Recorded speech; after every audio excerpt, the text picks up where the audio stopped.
is teaching them as they would soon become the ones na magpapatuloy sa ministry. Kasi the Lord will be crucified, and with His death comes the opportunity for men to be forgiven from their sins. He will become the propitiation for our sins, because the Lord Jesus Christ tasted death for everyone, so that anyone who believes will have eternal life through Jesus Christ. So, napaka-importante na itong the talk of the Lord about the bread of life. Kasi may section dito, probably pag binabasa nyo, you will have the same understanding as yung mga Hudyo. Ano? Kakainin ko literally ang Panginoong Jesus. Kaya yung iba, they take it so literal na ang pagkain sa Lord's Supper, ang understanding nila is eating the bread, eating the Lord Jesus Christ. Ang tawag doon, transubstantiation. Hindi po. Yung pong ginagawa sa Lord's Supper is an act of remembrance performed by the Lord Jesus Christ in the night He was betrayed. It has nothing to do as an act of us receiving the Lord Jesus Christ. You don't receive the Lord by eating the bread. You receive the Lord by trusting Him. Diba? Kasi yun na nakasulat sa John 1:12. To those who receive Him, even to those who believe in His name, to them He gave them the right to become children of God. So, okay, pagpatuloy natin. This section is the third of John's 7 discourses. The discourse on the bread of life. It is also the first of the 7 I Ams. So, pag pinag-aralan nyo ang book of John, may mga 7 discourse, 7 I Ams, 7 miracles na. Ito yung tinarget ni John kasi very important na alam natin ano yung purpose ng book of John. John 20:31, these things were written that you may believe that Jesus Christ is the Messiah, and that by believing in Him you will have eternal life. Tama ba yun? But this is written that you may believe that Jesus Christ is the Son of God. The Messiah, the Son of God, okay? And that believing you may have life in His name. Ang tama ba? 31. 20:31. Yeah, Tama. verse 31. Hindi pa rin naghahang. Mayroon pa rin nare-retain. Okay. So, with that being said, ito yung kanyang discourse. Sa verse 35, the Lord Jesus Christ will say, I am the bread of life. Let's look at how the conversation unfolds. Kasi whenever He speaks about the bread of life, kaya nga, ang importante when you study itong writings, understand na this is a narrative. The writer John is writing from as if narrating to us the events that were happening. Ang Matthew narrative din, ang Book of Luke narrative din, at ang Book of Mark. It is a narrative, but in the midst of the narrative, marami siyang theological truths na pwede nating magamit sa ating pamumuhay. Kasi nga, part ito ng training ng mga disciples, and at the same time, training for us so that we may know and we may believe that Jesus Christ is the Messiah. Ano yung unang-unang makikita natin? The crowd seeking Jesus. John begins by setting the scene for the discourse. Ito yung scenario, ito yung kumbaga no, sa pelikula, ito yung unang eksena. Ano ba yung scene? Ano ba yung scenario? John chapter 6, 22 to 25. The next day, the crowd stood on the other side of the sea, so that there was no other small boat there except one, and that Jesus has not entered with His disciples into the boat, but that His disciples had gone away alone. Or remember, babalikan natin yung pinag-aaralan natin last time. Naalala nyo? Gustong gawing king ang Panginoong Jesus. Ang ginawa ng Panginoong Jesus, inutusan niya ang kanyang mga disciples na sumakay sa boat to go to the other side, to go to Gennesaret, the Gennesaret side which is Jewish. Pagpupunta nila doon, naiwan sa mountain sa Panginoong Jesus. So the people know na hindi sumakay ang Panginoon sa boat.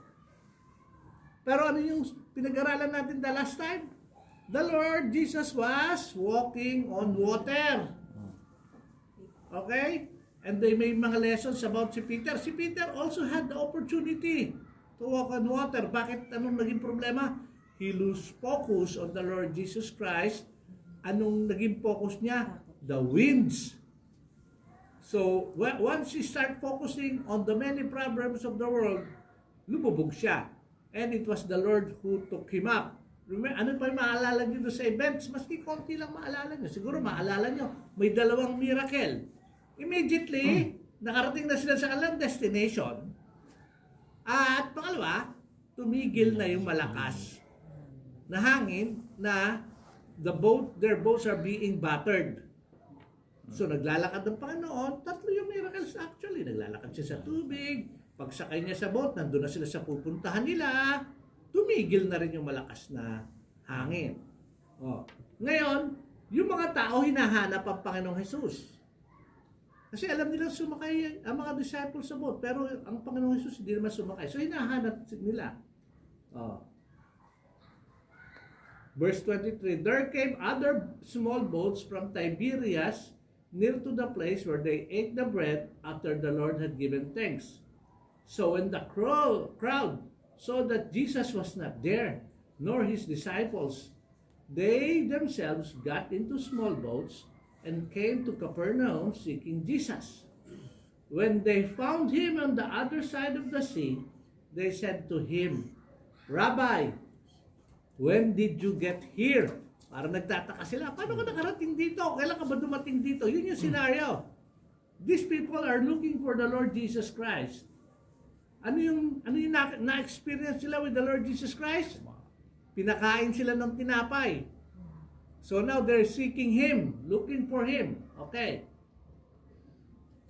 Here we find the crowd seeking Jesus.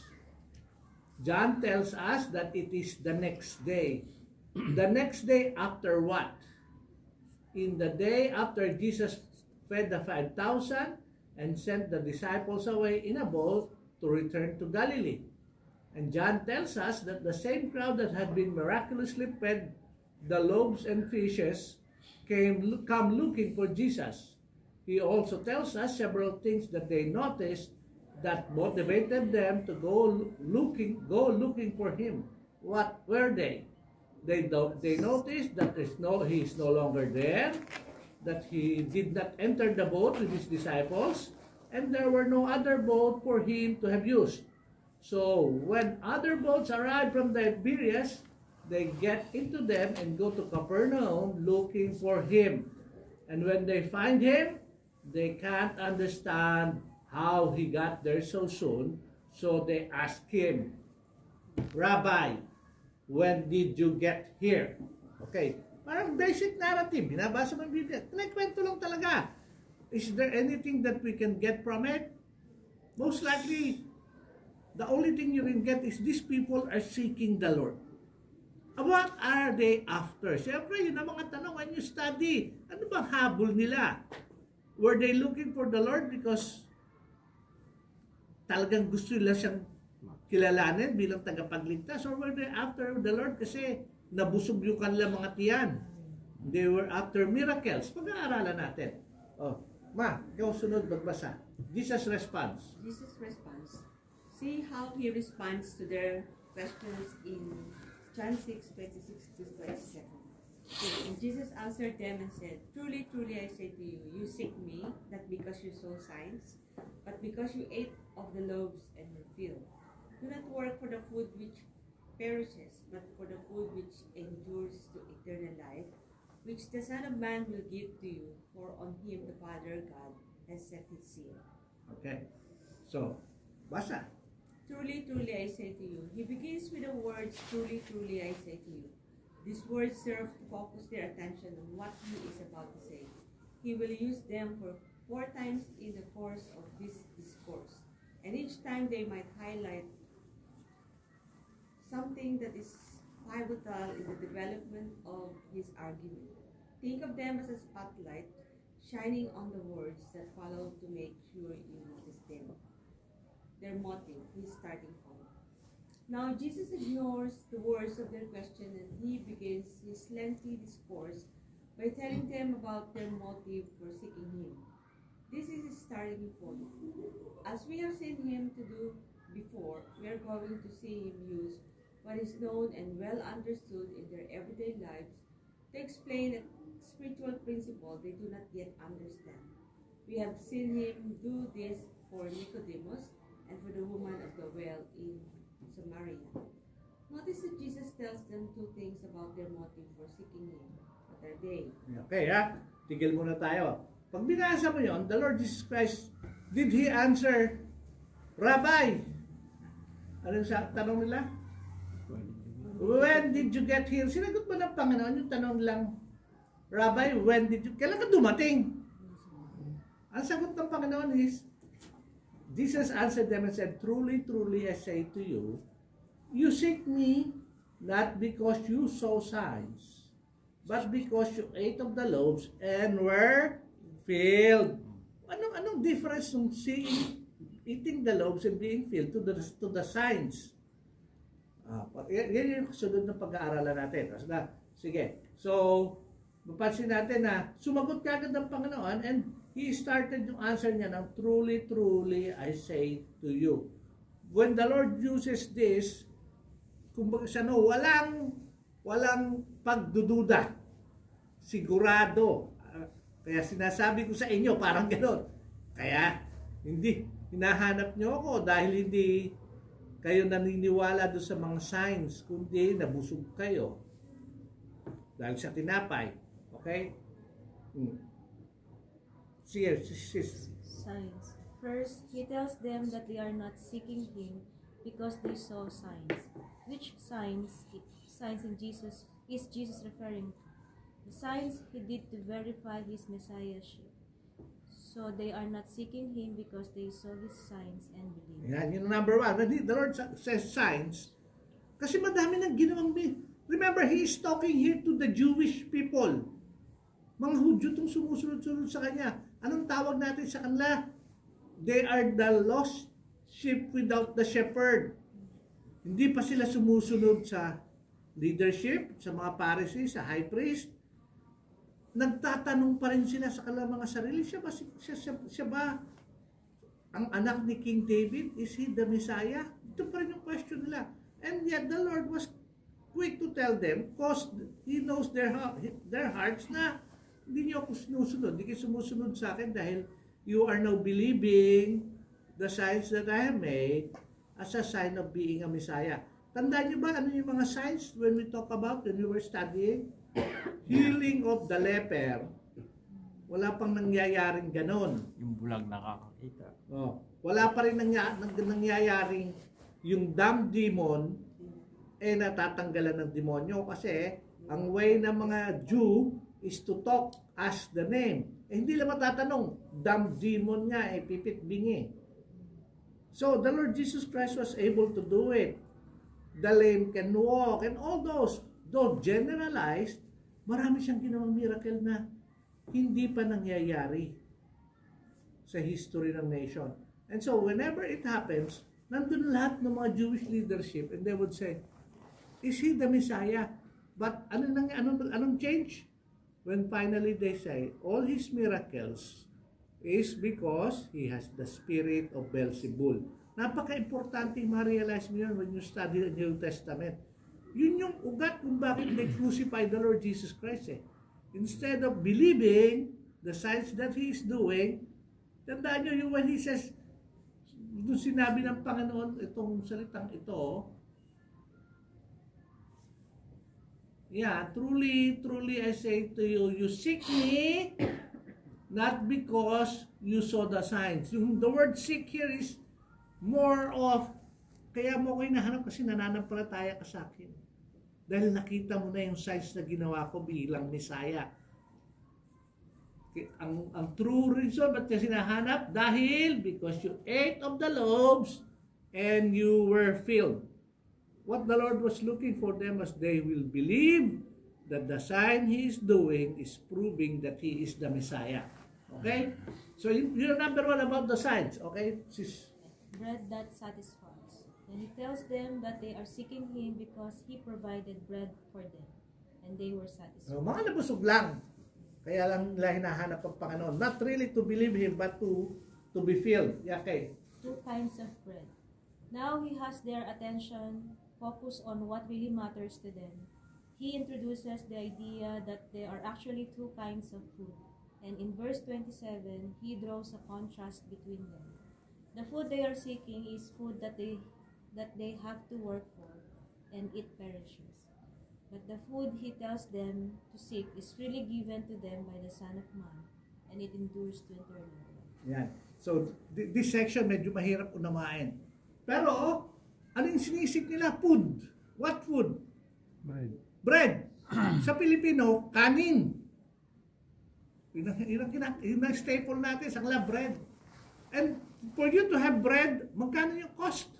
200 denari. So even in their time, may cost ng tinapay.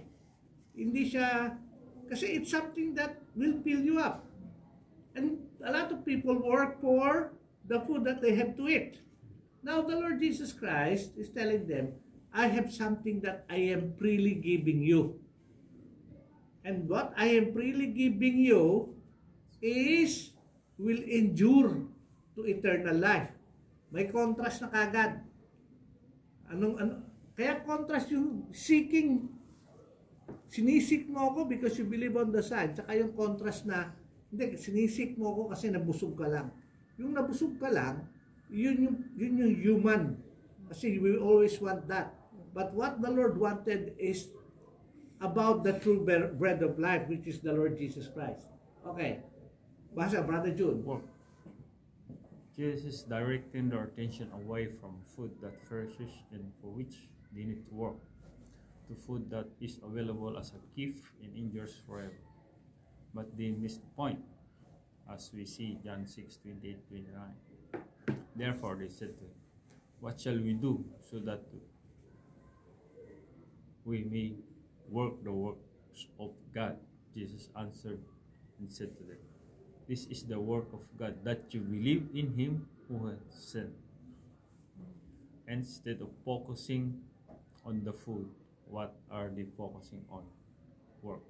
So Jesus told them, this is the work of God, that you believe in him whom he has sent. In fact, this in fact is the subject and purpose of the whole discourse. And notice here a salvation by work. What kind of work saves and result in eternal life? Only faith. Believing in the Messiah whom God has sent is the only work that will result in eternal life. Yan.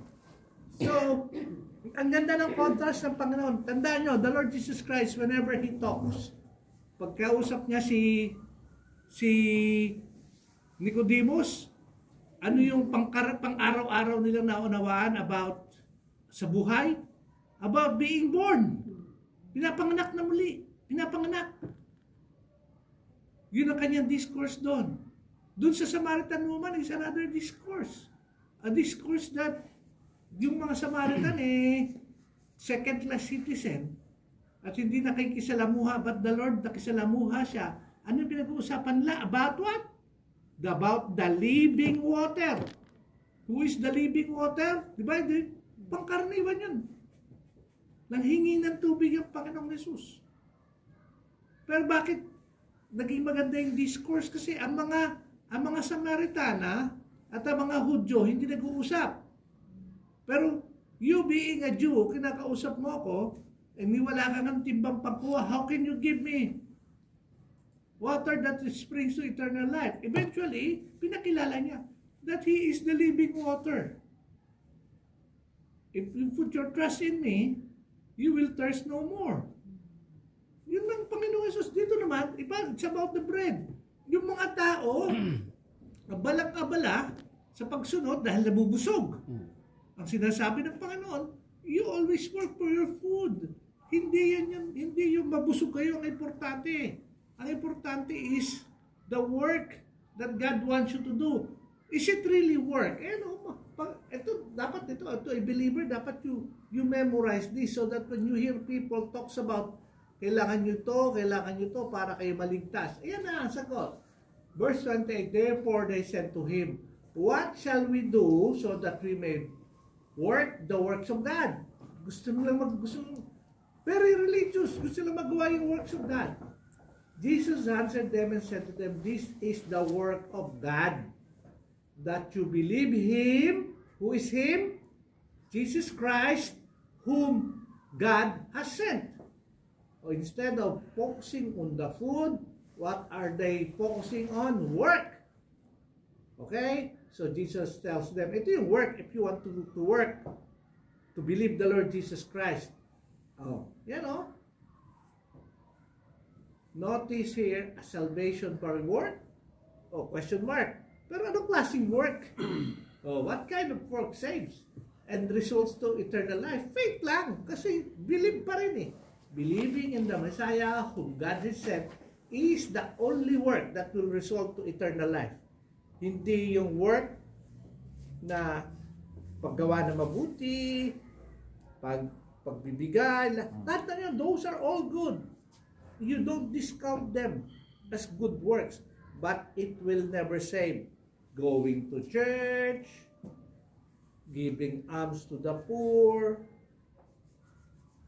even being a minister in the church, even attending Bible studies, they are all good, but the only true work that saves is faith, believing in Jesus Christ the Messiah, whom God has sent. Okay, sana mas maunawaan natin to as compared to those.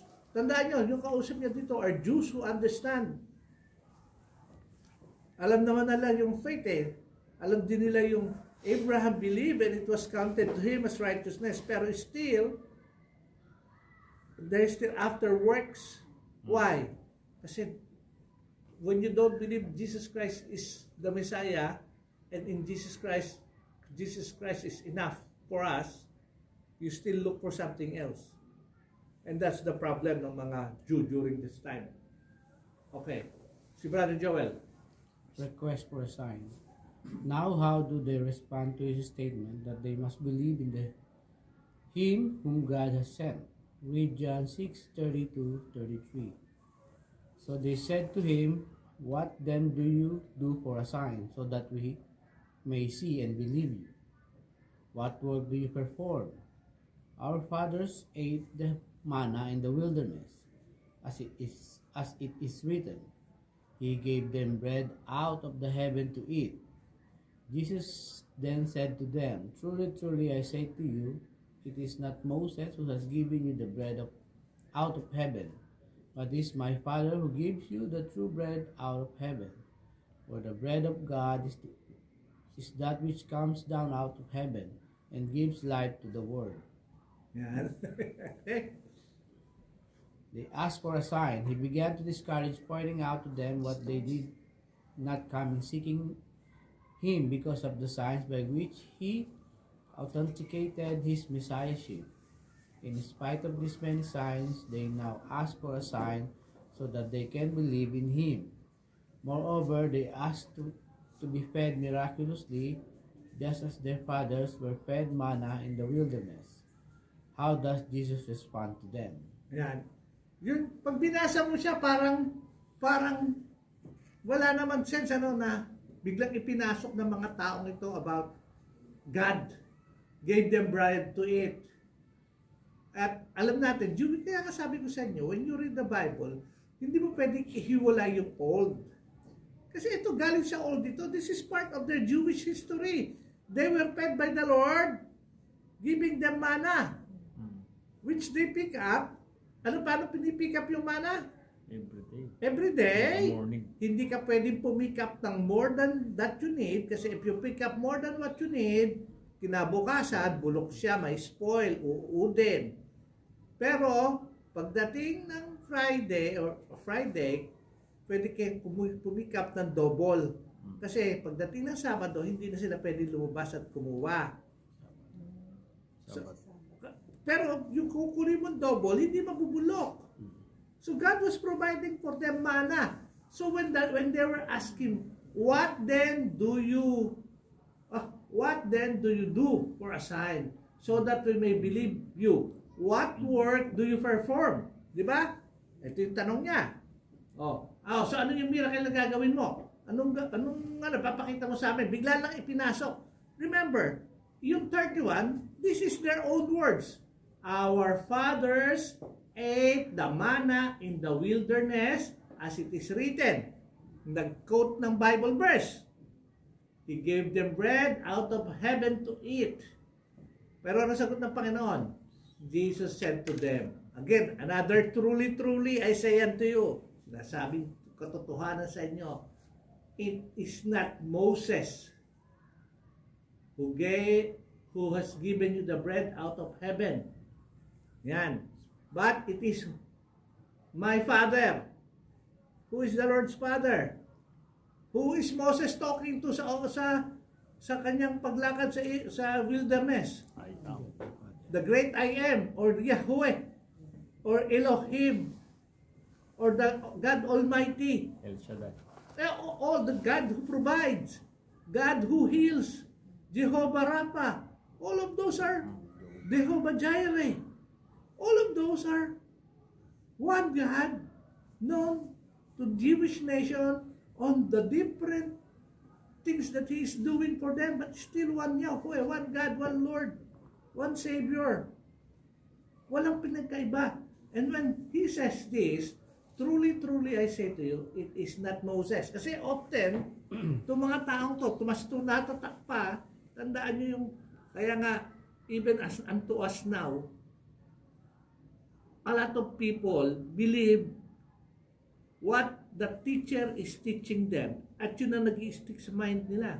Kahit na mali-mali na yung tinuturo ng teacher, yung teacher ang naaalala na. Dito, yung mga Jew, naaalala na si Moses. And when Moses was talking about me. Kaya nga sabi ng so, here, immediate sinagot na. Kaya nga, bakit ginamit ng Panginoon Jesus yung truly? Kasi alam ng Panginoon yung in their hearts.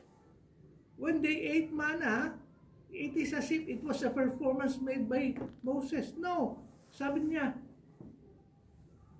it is not Moses who has given you the bread out of heaven, but it is my Father who gives you the true bread out of heaven. Nagbigay ng bread ng Panginoon. Manna that perishes, but God has given them what? The true bread. Ano yung true bread? Who is the true bread now? Jesus Christ.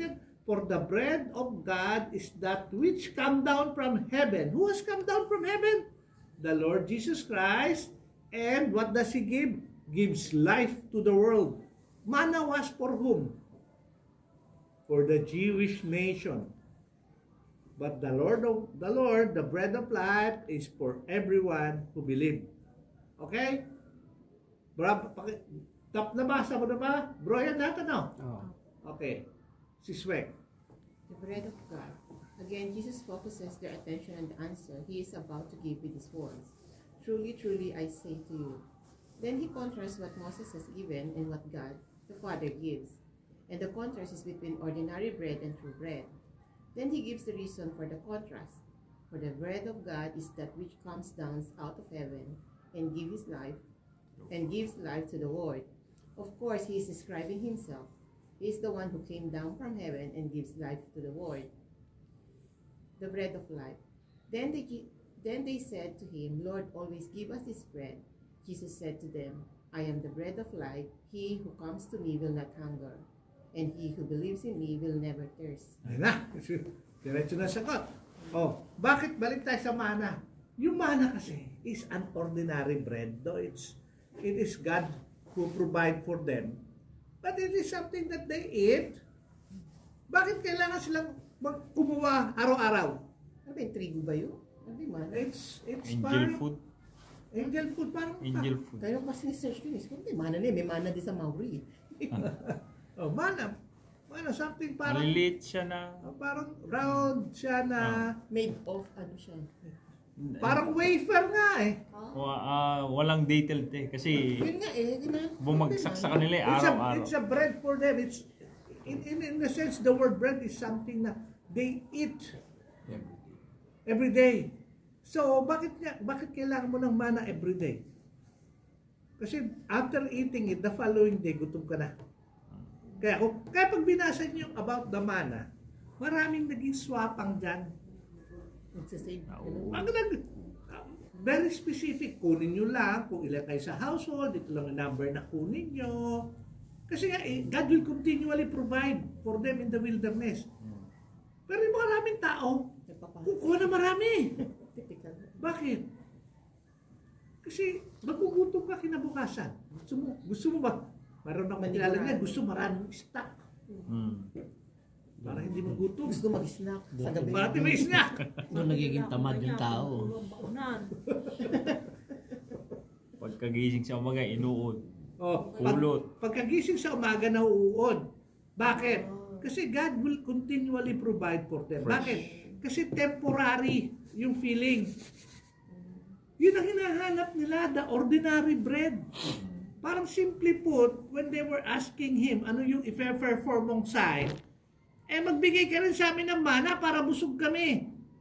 Pansin niyo, nababasa niyo ba yung context?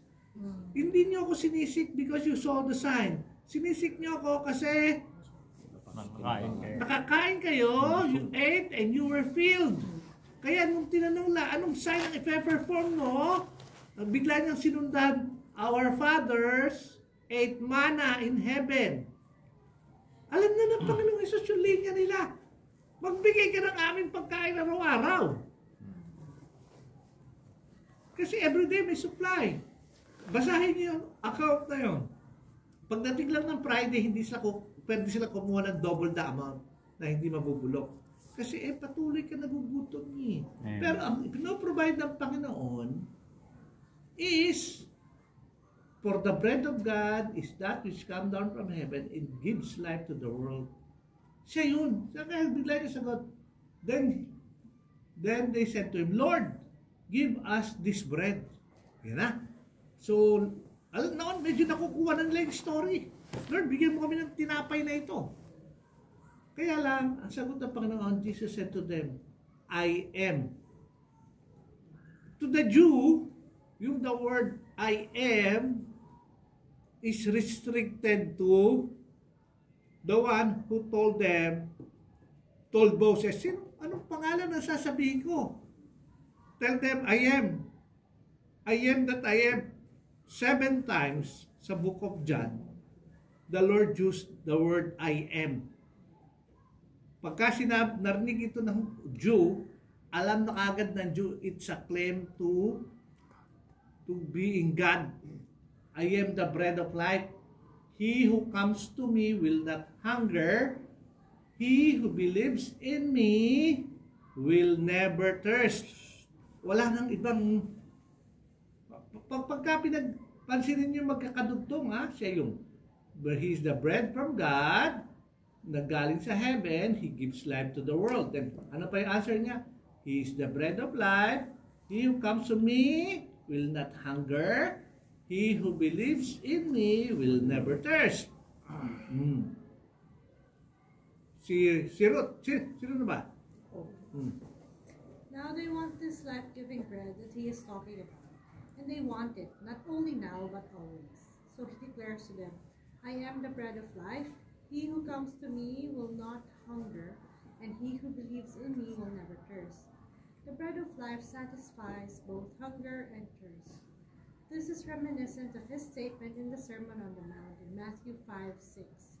Blessed are those who hunger and thirst for righteousness, for they will be satisfied. Unbelief. Read John 6:36-40. But I said to you that you have seen me, and yet do not believe. All that the Father gives me will come to me, and the one who comes to me I will certainly not cast out. For I have come down from heaven, not to do my own will, but the will of him who sent me. This is the will of him who sent me, that of all that he has given me I lose nothing, but raise it up on the last day. For this is the will of my Father, that everyone who beholds the Son and believes in him will have eternal life, and I myself will raise him up on the last day. Yan. So, alam ng Panginoon yung heart nila. Yung contrast ng comes to me will not hunger, and he who believes in me will never thirst. Yung mindset kasi nila is always temporary. And yet God is providing a permanent solution to the need of men. It's something that is final. Hindi ka na magugutom, hindi ka na pagka nasa Panginoon ka. Kaya siya is almost katulad na, blessed are those who hunger and thirst for righteousness. Who is the righteous one? Christ. He is the true righteousness. Kaya nga He is the truth. He is the way, the truth, and the life. Kaya nga, I am din yun. John 14:6. I am the truth. I am the way. I am the life. Kaya nga, maraming I am ang John. Yan. But I said to you that you have seen me, and yet do not believe. Give us the bread. I am the bread of life. Siguro yung reaction, kasi hindi sila naniniwala eh. What the Lord wanted them is to believe Him. All the Father gives to me will come to me, and no one comes to me, I will certainly not cast out. For I have come down from heaven, not to do my will, but the will of Him who sent me. What is the will of the Father? Sinabi niya sa verse 40, this is the will of my Father, that everyone who beholds the Son and believes in Him will have eternal life. What? Meron bang ibang requirement? Wala. And I myself, who will raise that person?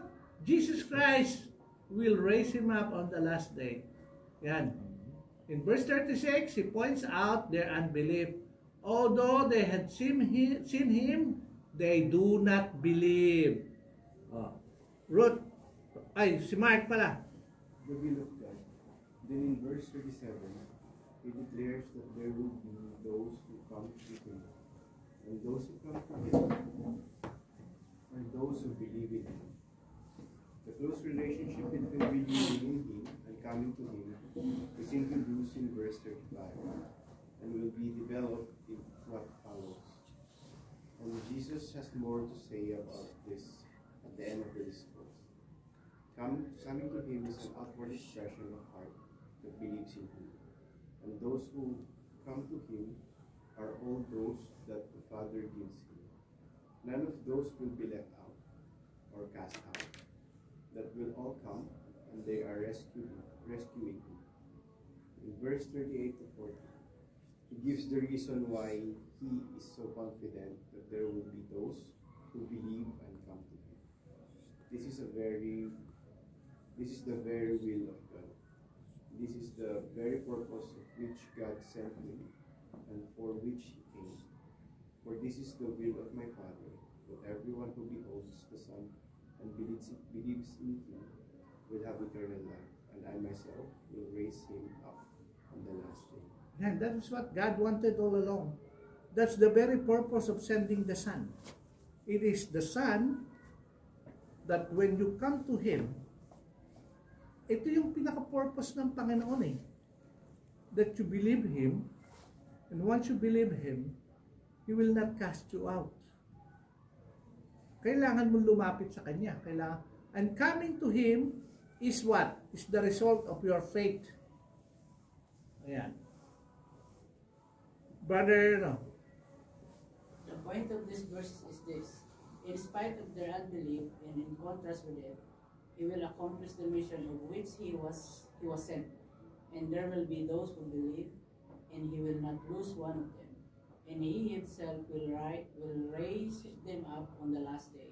This is the will of God, the Father, who he sent him. So napaka-importante nung sinasabi ng Panginoong Hesus dito. Yung those who would not believe Him, yun na magiging contrast nung He will raise them up on the last day. If you don't believe Him, you are already cast out. Anong katulad yan? Katulad yan ng nasa John chapter 3:38. Pakibukas niya, bro, ang Bible. John. John, chapter 3, basa ka sa 18. 18. He who believes in him is not condemned, but he who does not believe is condemned already, because he has not believed in the name of the only begotten Son of God. And this is the condemnation, that the light has come into the world, and men love darkness rather than light, Yan. Okay na. because their deeds were evil. Yan. The point of these verses is, in spite of their unbelief, itong kausap niya dito are following them because gusto lang mabusog. And yet, in spite of their unbelief, he will accomplish the mission for which he was sent. Bakit? Because there will be those who will believe. And he will not lose one of them. And he himself will raise them up on the last day. This is the will of God, the Father, who sent him. Okay? So, yun pa rin yung John chapter 3. Sino kausap dyan ng Panginoong Jesus? Si Nicodemus. Pagpapatuloy yan. The teacher of the law. So, ito pa rin, Jewish pa rin. And the question is always, do you believe? If you don't believe, there is condemnation. You believe? There is eternal life, and this life is found in the Lord Jesus Christ. Sige, bro, pasa. Grumbling. John chapter 6, verse 41-42. Therefore the Jews were grumbling about him, because he said, I am the bread that came down out from heaven. They were saying, is not this Jesus the son of Joseph, whose father and mother we know? How does he now say, I have come down out of heaven? Now verse 41 begins, therefore, where we see the response of Jews to what he is saying to them. How did they respond? They were grumbling. This is the Onomatopoeic. Onomatopeia. Elementary ako. Una ko narinig yan eh. Onomatopoeia. Word gomeso. Derived from the sound made when murmuring or muttering in a low and indistinct voice with the idea of complaint. It means murmuring, muttering, complaining, or grumbling. Murmuring. Sa Pilipino, ano yan? Bumubulong na. Pabulong-bulong na may reklamo. Di ba? Yung mga sa pag sinabi ng boss sa opisina, itong lingkon to, 100 sa inyo ang mariridandang. Ano, di ba kanya-kanyang bulong-bulungan na yan? Kanya-kanyang murmuring. Ganun ang ginawa nila. Ha? Ano yung what they are murmuring about, what they are grumbling about? Ano yung ginagawa sila nagra-grumbling? Ano yung pinag-uusapan nila? Napansin nyo ba? Anak ni Mary. Yeah, no? Therefore, the Jews were grumbling about him. Sino parang, just imagine with me. When I read the Bible, I love imagining. Nung narinig niya yung I am the bread of life that come down from heaven, di kanya-kanya na sila, di ba yan? Kilala natin yan eh. Kilala ko magkulang yan. Bulong-bulungan na. Ayan yung doon sa Mactay, Gilbert Torps. Parang ganun ba? Sabihin niya, galit siya sa hebe. Sasabihin ko, baluto. You can imagine. Kaya nakasulat sa Biblia lahat yan, no? Kaya maliwanag yung sultan, because he said, I am the bread that came down out of heaven. Ito. And they were saying, is not this Jesus, the son of Joseph, whose father and mother we know? How does he now say, I have came down out of heaven?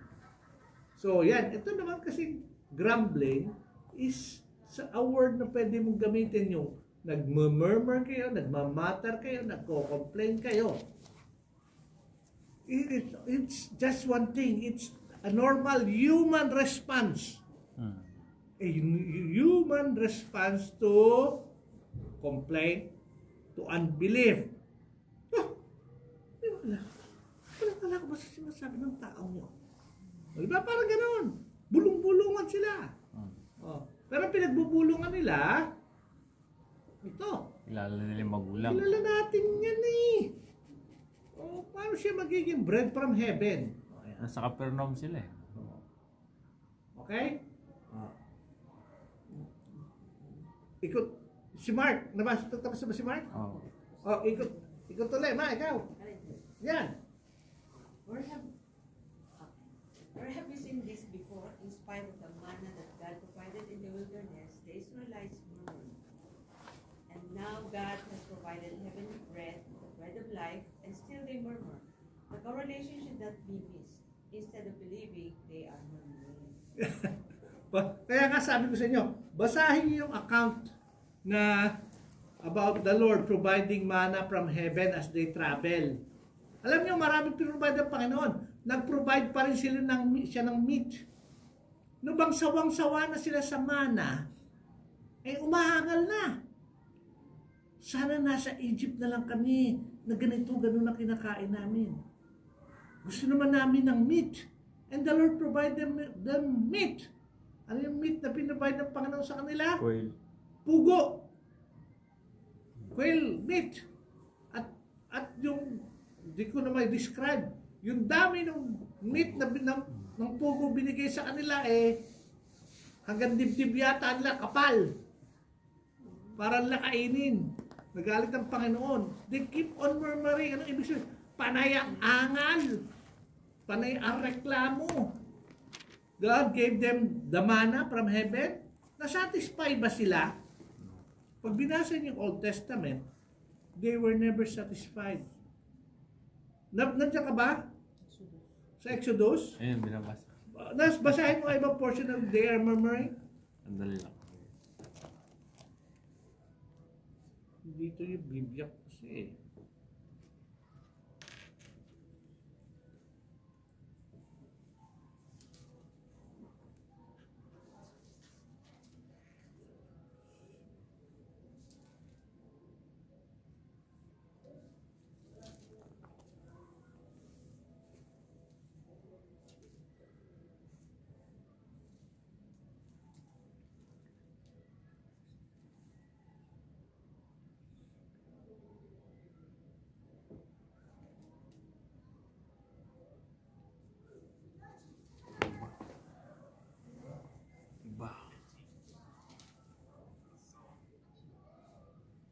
Exodus 16. 16, 2, 16, 3, verse 2 and 3. 55. And the whole congregation of the children of Israel murmured against Moses. Murmured against Moses and Aaron in the wilderness. Yeah. And the children of Israel said to them, Oh, that we had died for the hand of the Lord in the land of Egypt, when we sat by the pots of meat and when we ate bread to the full. For you have brought us out into this wilderness to kill this whole assembly with hunger. Then the Lord said to Moses, Behold, I will rain bread from heaven for you, and the people shall go out and gather a certain quota every day. Oh, may quota. Yan, basahin na natin kasi contrast yan eh. That I may test them, whether they will walk in my law or not. And it shall be in the 6th day that they shall prepare what they bring in, and it shall be twice as much as they gather daily. Then Moses and Aaron said to all the children of Israel, At evening you shall know that the Lord has brought you out of the land of Egypt, and in the morning you shall see the glory of the Lord, for he hears your complaints against the Lord. But what are we that you complain against us? Also Moses said, This shall be seen when the Lord gives you meat to eat in the evening, and in the morning bread to the full. For the Lord hears your complaint which you make against him, And what are we? Your complaints are not against us, but against the Lord. Then Moses spoke to Aaron, say to all the congregation, to the children of Israel, come near before the Lord, for he has heard your complaints. Now it came to pass, as Aaron spoke to the whole congregation of the children of Israel, that they looked toward the wilderness, and behold, the glory of the Lord appeared in a cloud. And the Lord spoke to Moses, saying, I have heard the complaints of the children of Israel. Speak to them, saying, at twilight you shall eat meat, and in the morning you shall be filled with bread, and you shall know that I am the Lord your God. So it was, the quails came up evening and covered the camp, and in the morning the dew lay all around the camp. Yan. Diyan na lang tayo. Kita mo, konting basa mo lang, alam mo na. They have not changed. These people, maangal, always complaining. Ano yung complainan nila ngayon? Ha? They were murmuring. Still murmuring, continually murmuring about the Lord. Ito, binasa na ba to? Di ba? Thought of God. Sige ma, basa. Thought of God. Read John 6, 43 to 46. Jesus answered and said to them, do not grumble among yourselves. No one can come to me unless the Father who sent me draws him, and I will raise him up on the last day. It is written in the prophets, and they shall all be taught of God. Everyone who has heard and learned from the Father comes to me. Not that anyone has seen the Father, except the one who is from God. He has seen the Father. Here is Jesus' response to the grumbling. Yan. So, what does he mean? Verse, do not grumble among yourselves. No one can come to me unless the Father who sent me draws him, and I will raise him up on the last day. This is mostly misinterpreted by a lot of people as saying na kailangan ka munang baguhin ng Panginoon ng Diyos para ka lumapit kay Kristo. Hindi po yun ang ibig niya sabihin. Ang ibig niya sabihin, ang konteksto is nakasunod sa verse 45. It is written in the prophets, they shall all be taught of God. Sinabi ng Panginoong Jesus, everyone who has heard and learned from the Father comes to me. Meaning, you have the Word of God through Moses, to the prophets. They are all declaring about the coming Messiah. If you have only learned those, then you will come to me. Why? Because it is the Lord God who has written those for us. Ngayon, kung hindi nyo siya maunawaan, you will never be thrown by God to me.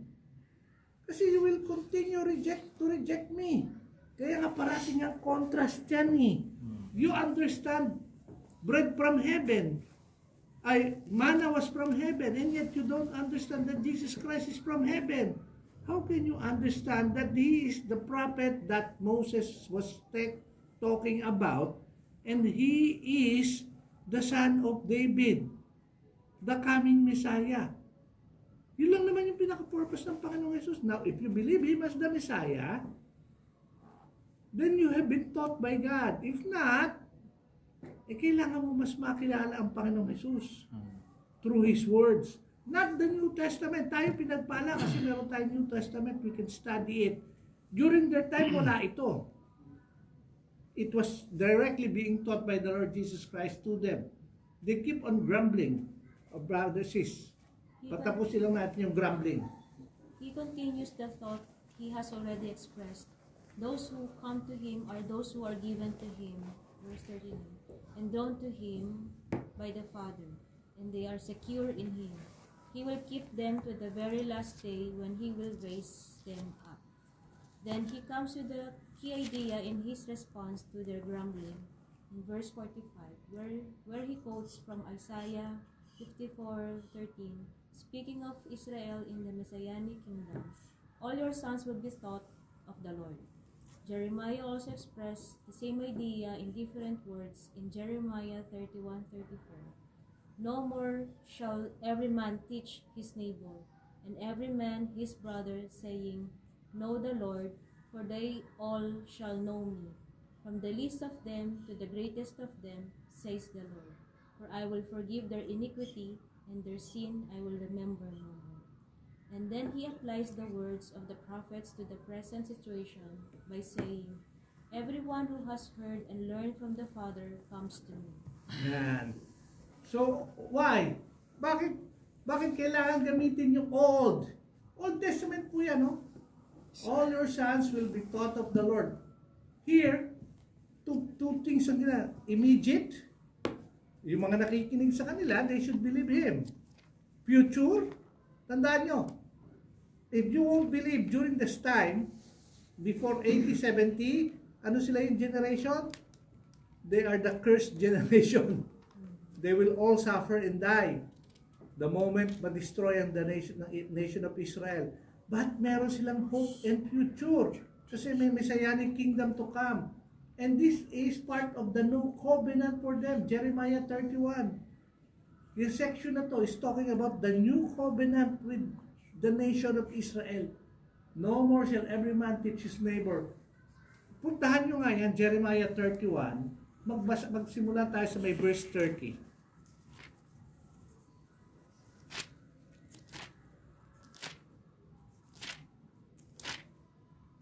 Verse 30.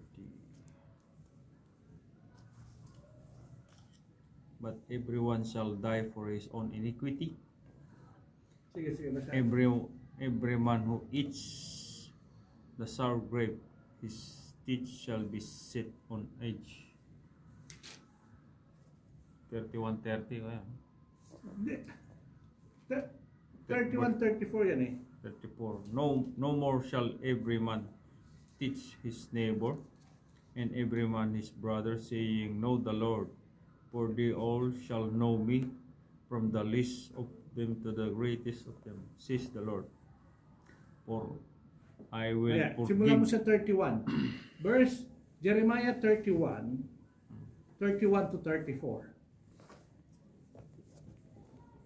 Behold, the days are coming, says the Lord, when I will make a new covenant with the house of Israel and with the house of Judah, not according to the covenant that I made with their fathers in the day that I took them by the hand to bring them out of the land of Egypt, my covenant which they broke, though I was a husband to them, says the Lord. But this is the covenant that I will make with the house of Israel. After those days, says the Lord, I will put my law in their minds, and I write it their hearts, and I will be their God, and they shall be my people. No more shall every man teach their neighbor, and every man his brother, saying, Know the Lord, for they all shall know me, from the least of them to the greatest of them, says the Lord. For I will forgive their iniquity, and their sin I will remember no more. Yan. Yan yung promise. That's the new covenant. Why? Because they have failed in their covenant. Ano yung Mosaic covenant? They have failed that. This is the new covenant that the Lord is giving them. And to those who are during the time nandun ang Panginoon, they should have realized God is giving them another chance. Ano yung sinulat ng time ni Jeremiah? Pre-exile or during the exile. Kasi naiwan si Jeremiah sa Judah. And he is talking about the opportunity for them to come back. And the Lord is establishing a new covenant for them. They should have understood that this is the start. Now, this will apply to the nation of Israel. Kailan? Yung future context. Hindi ng time ng Panginoong Jesus because they still rejected Him. It will apply sa future. It doesn't mean na walang masasave na Israelite during the time ng Panginoon. There will be remnants. The remnants are the apostles and the believers during this time. Pero yung pinaka-actual fulfillment is a millennial reign of Christ where the Lord will deal with the nation of Israel. Kaya nga, ang tawag ko doon sa book, sa tribulation period is the day of Jacob's trouble. Okay? So, itong pinag-aaralan natin has many contexts. Sino na babasa? Tapos ka, sis? Ha? Sige ko. Nabasa mo na yan, di ba? Sige. Here he is saying that everyone who has learned from God will believe in him and come to him. And this stands in direct contrast to the response of these Jews to his teaching. As he already pointed out to them in verse 36, they do not believe. The main point here is this. The very fact that they do not believe indicates that they have not been taught of God. They have not heard and learned from God, from the God the Father. And the unstated question implied here is, if it is not the Father they have heard from, then who are they following? Then he reminds them that he is the only one who has seen the Father. He is the one who has come down from heaven, who has seen the Father, who has been sent by the Father. And he is the one who will receive those the Father gives him and will raise them up on the last day. Yan. So, dyan tayo matatapos. Pasensya na po. Dapat na-highlight din to. This is a reminder. Kaya nga napaka-importante ng nakita niyo na ngayon that you cannot separate the old to the new. Ano yung simula? Ano yung binasa natin sa 31? The Lord, Yahweh, loves them. Pero they were not able to fulfill what? Yung covenant niya to the people when He freed them from the land of Egypt. Now He is giving them a new covenant. When the Lord Jesus Christ came, if they have only listened to the Father, been taught by Him, they would have recognized that He is the Messiah. And still they rejected Him. Sabi ko nga, two-faced to, covenant. Real yung offer ng Panginoon to the kingdom to them. Repent, for the kingdom of heaven is at hand. Why is it at hand? Ando ng Panginoong Jesus. But when you reject it, it is now being offered to everyone, Jews and Gentiles. Kaya nga po niya prepare yung mga disciples for the future ministry sa Book of Acts. Kaya tayo madadamay. Then eventually the Lord will deal again and He will teach them again, this nation, to believe Him. Pagdating ng tribulation. So it's a reminder that then He reminds them that He is the only one who has seen the Father. Just imagine mo yung claim na to. No one has seen God. Why? Because if you see God, you die. Alam na mga Hudyo yan. He is the one who has come down from heaven.